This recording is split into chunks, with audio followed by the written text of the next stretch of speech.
पद कंज वंदो गुरुपद कंज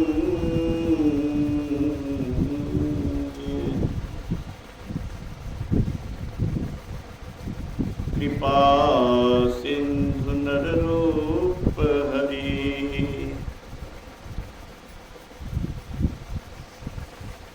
महामोह तम पुंज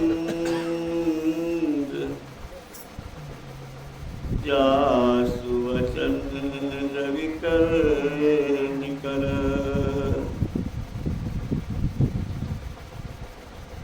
श्री सद्गुरु महाराज की जय।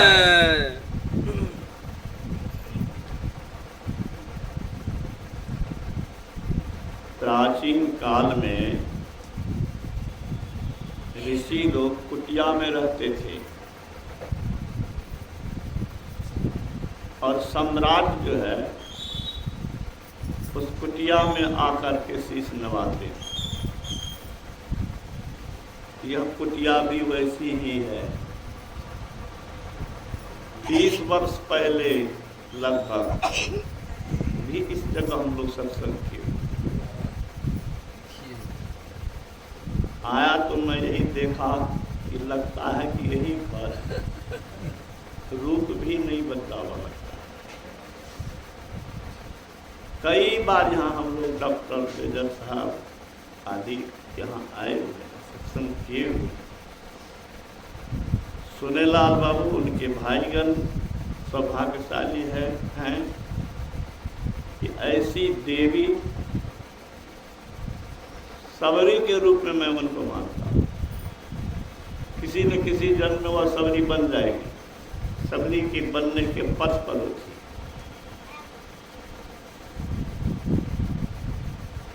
मैं उनके पुत्रों को जरूर आग्रह करूंगा कि उनके पद चिन्हों पर चले, ये विशेष पूजा होती हो।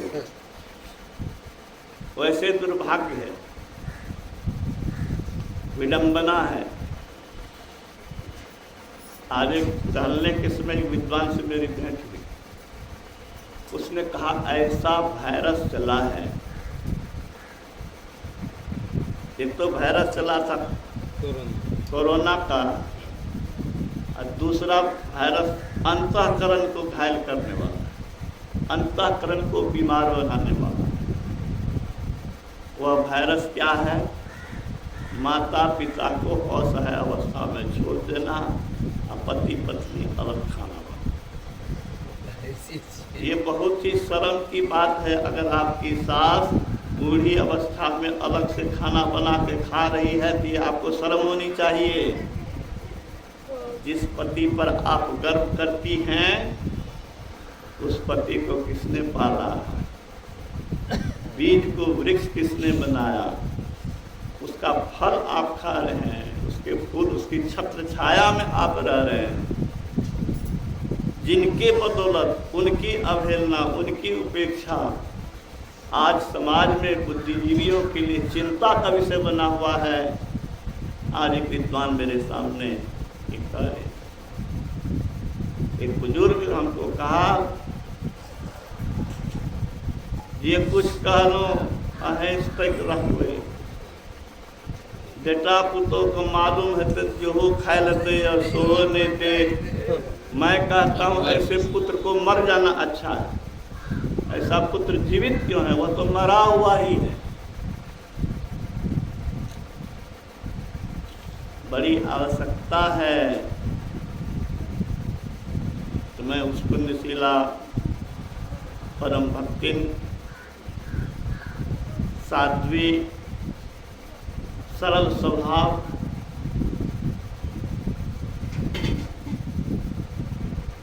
तो स्मरण करके उनको मैं नमन करता हूँ। और ये कुटिया राजभवन से बढ़ करके मैं मानता हूँ।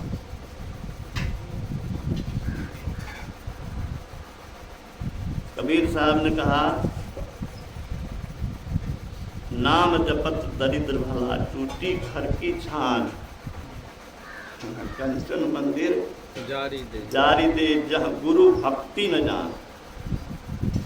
अरे ईश्वर को तुम नहीं मानोगे, गुरु को नहीं मानोगे, माता पिता को नहीं मानोगे, तो तुम्हें विवेक बुद्धि कहाँ है? ये सर्वनाश है, पतन निश्चित है। ऐसे लोगों का पतन निश्चित है। और पतन क्या होगा? मनुष्य शरीर फिर नहीं मिलेगा। जो अपने बुद्धि का, विवेक का उपयोग नहीं करेगा, मनुष्योचित कर्म नहीं करेगा, उसको मनुष्य शरीर क्यों मिले? तो होती है जो नेता क्षेत्र की जनता को के दुख दर्द को न समझे, उस नेता को लोग जनप्रतिनिधि क्यों बनावे? क्यों न उनको जूते का माला पहनावे? तब प्रकृति भी जूते का माला पहनाएगा, पशु पक्षी कुत्ते बिल्ली की जोनी में उसको भेज देगा, जो मनुष्योचित कर्म नहीं करेगा। मनुष्य का मतलब क्या होता है? मनुष्य का मतलब होता है विवेकशील।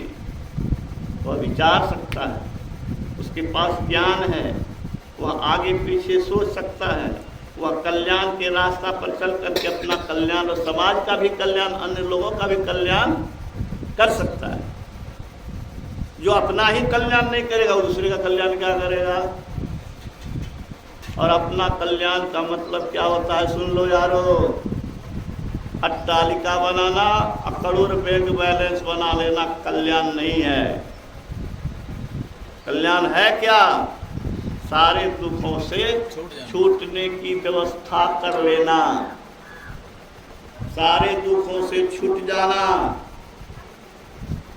बड़े राष्ट्रपति, राजा, प्रधानमंत्री कुछ बन जाओगे, लोग कलेक्टर बनने के लिए, डॉक्टर बनने के लिए, इंजीनियर बनने के लिए तरसता है। मैं कहता हूं कि कलेक्टर को चलाने वाला मुख्यमंत्री है, वो मुख्यमंत्री भी बीमार होता है तो पापा करता है।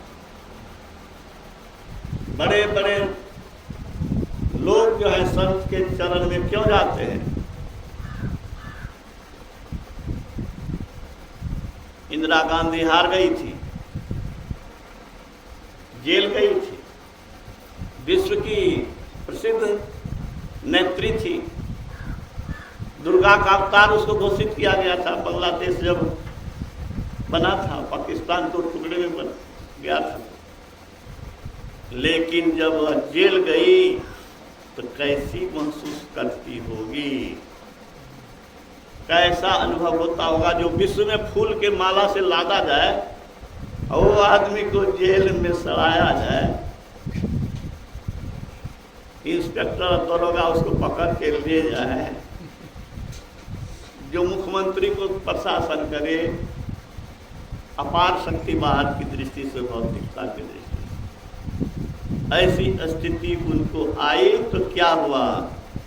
देवराहा बाबा के पास 31 दिसंबर 1979 की रात में,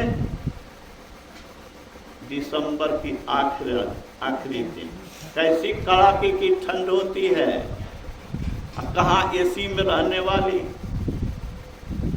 ठंडी गर्मी सबसे बचने की व्यवस्था में रहने वाली, उस जमुना त्रिवेणी संगम पर 12 बजे रात में पहुंची है कड़ाके की ठंड में, और उसने हाथ उठा के आशीर्वाद दिया था, और हाथ छाप चुनाव चिन्ह बना, और 1980 के चुनाव में अपार बहुमत के साथ फिर से प्रधानमंत्री।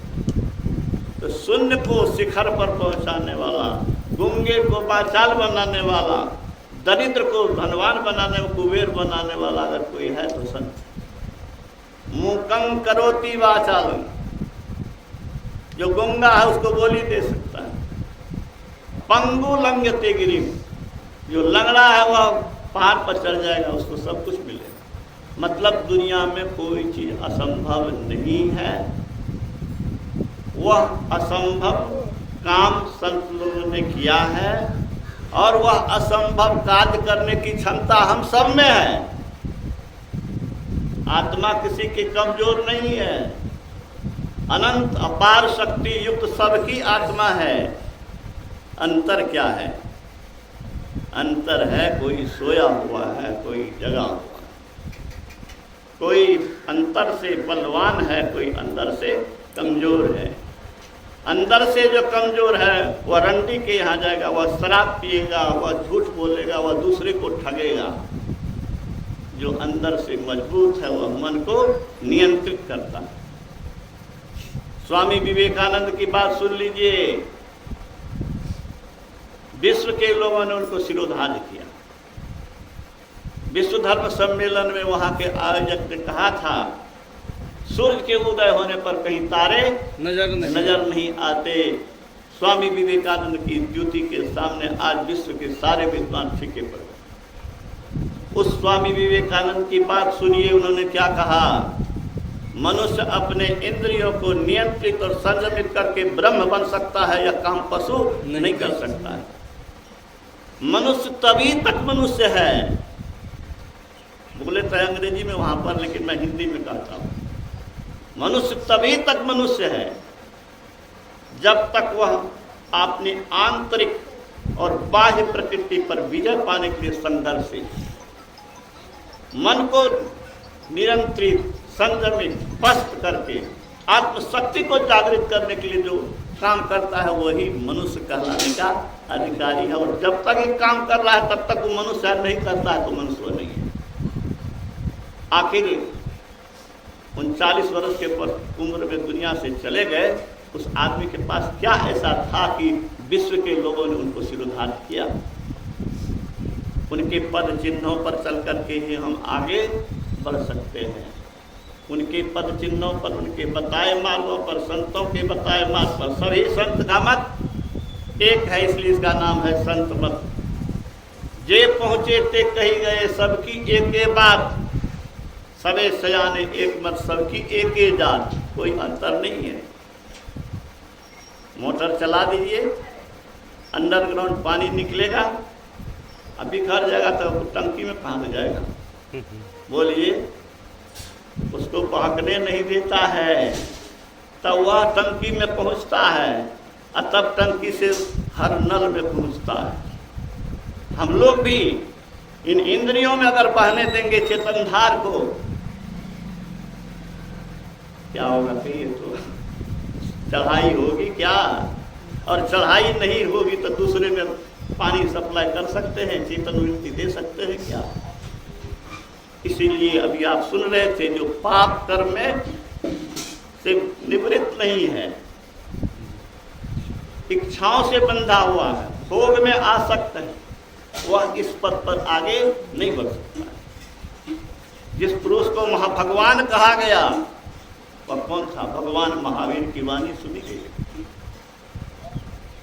शत्रु को संग्राम में लाखों शत्रु को पराजित कर ले, लेकिन कोई उसके बदले अपने मन को पराजित कर ले तो यही उसकी सर्वश्रेष्ठ विजय होगी।